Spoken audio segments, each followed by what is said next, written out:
This is the Galaxy S7 FE.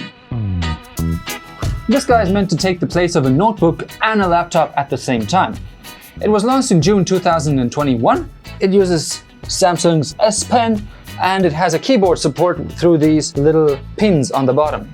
The S Pen, which comes with this tablet, does not need charging, which I think is quite useful. This thing also has a DEX mode, which makes it look like a Windows operating environment. So if you need to write essays or reports, this would be mad handy because the tablet does come pre-installed with Microsoft Office. So with the intro out of the way, we're going to talk about three things. We have a design, the specs, and the user experience. Starting with the design, first thing that comes to mind is all metal construction, and it's a nice slim profile. Look at this. On the top here we have a power button and a volume rocker. On this side we have a speaker grill and some screws, basically that's it. On the bottom here we have a connector for the keyboard and the Samsung folder thing that you pop it into to turn it into a laptop.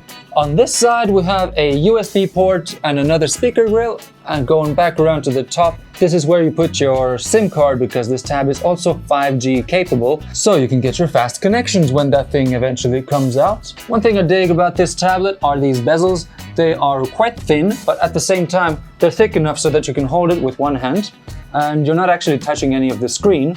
It's mad useful for watching YouTube videos or Netflix and stuff. I really like the sharp corners and the all metal construction, makes it feel very premium. And even the back, it's all aluminium.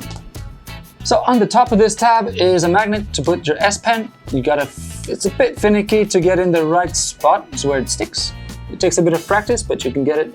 And as you notice, there is no headphone jack on it, which kind of disappoints me because I really do like to have my big over-ear headphones which never run out of battery. Just saying. Great. It's time for us to talk about the specs. First spec, obviously, on this device is the display. This is a 1600 by 2560 display. It runs at 60 Hz. It's using the TFT technology, which is kind of like an older display technology. So the contrast and the brightness are not as high as, for example, an AMOLED screen, but it's still plenty bright and is very viewable. I cannot complain about this at all. Let's talk about the processing power. Inside this guy is a Snapdragon 750G chipset. The Snapdragon 750G processor gets a grade C in terms of processor rankings, meaning it's not the most powerful. So to really test the processor, I edited a short video of the unboxing of this tablet on this tablet, and I gotta say the processor, it does the job, but it's not super smooth. Talking about RAM, this one has 6 gigs. That's plenty for basically anything that you would ever need to run on a tablet. And the storage is 128 gigs, which is expandable to 1 terabyte with a little SD card.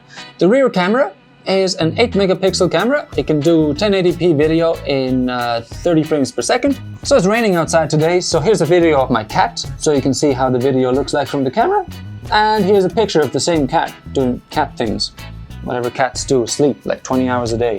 A thing I really appreciate here is the selfie camera on top dead center of the screen, right there. A lot of us are doing Zoom calls and meetings, and I think a tablet sitting on the table like this is pretty handy. So good thinking there, Samsung.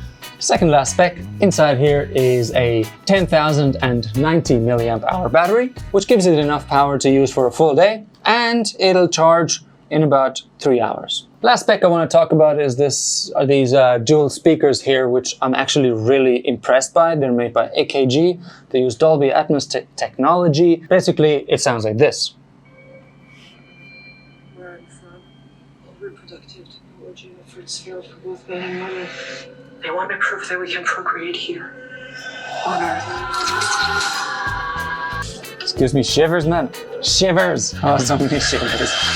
Oh my goodness. Oh yeah. Survivors. Survivors. We called them. This is actually really impressive. I did not expect it to have that much bass, firstly. And honestly, it's loud enough to make my fingers tingle after holding it while watching. So it shakes the whole tablet. Moving swiftly on to the last section of our video, the user experience. Let's talk about what it's like to use. Firstly, the S Pen experience. Number 1, does not need charging. Nice. Number 2, the tab comes with a little app called Pen Up. And Pen Up actually teaches you how to draw pictures. So if you're not really used to drawing, then this will help. But for someone who needs to draw a lot, like myself, I really don't like the Samsung's app because there's a pen noise. It goes. So I downloaded Autodesk's sketchbook, and that's plenty for my job. I'm just going to use this. How does it compare to the iPad Pro? Personally, I like the S Pen more for one simple reason. So like this tip here is made of rubber, so it gives like quite a good bit of resistance on the glass surface. Whereas the Apple one is like plastic and it slides around too easily. So it kind of confuses my lines a little bit. More about the pen. So on the right here, you have a lot of S Pen specific features. You can select clippings from like articles and newspapers if you need to put together a research report. You can create notes during class and you can write on the screen. So lastly, talking about DEX mode, you can connect a mouse to it. It looks like a normal desktop with just Android apps. I'm quite a big fan of that. I feel like if I needed to write a report on this tab and I had a keyboard and a mouse, like I wouldn't have any issues. So a couple of closing thoughts on this tab. I like the DEX mode and I like the drawing experience. On the other hand, the Samsung experience, where you have to sign up separately for Google and then you have to sign up for Samsung account and then you have to update. It's just like the growing pains of a new tab, but it really messes with the user experience in my opinion. Overall, I'd say this is perfect if you need a tablet for university or going to work where you need to take lots of notes, when you want to watch a few YouTube videos with your buddies. But the limitation of the processor means it's not a full laptop replacement. Quite yet. So now that you know the pros and cons, and if you feel like this is the right tablet for you, you can find a link in the description which will bring you to Expanse's web store where you can buy one, if you so choose. Thank you so much for watching. I've been Tav, you've been awesome. Please hit the like button if you think this review was useful, and I'll see you in the next one. Bye.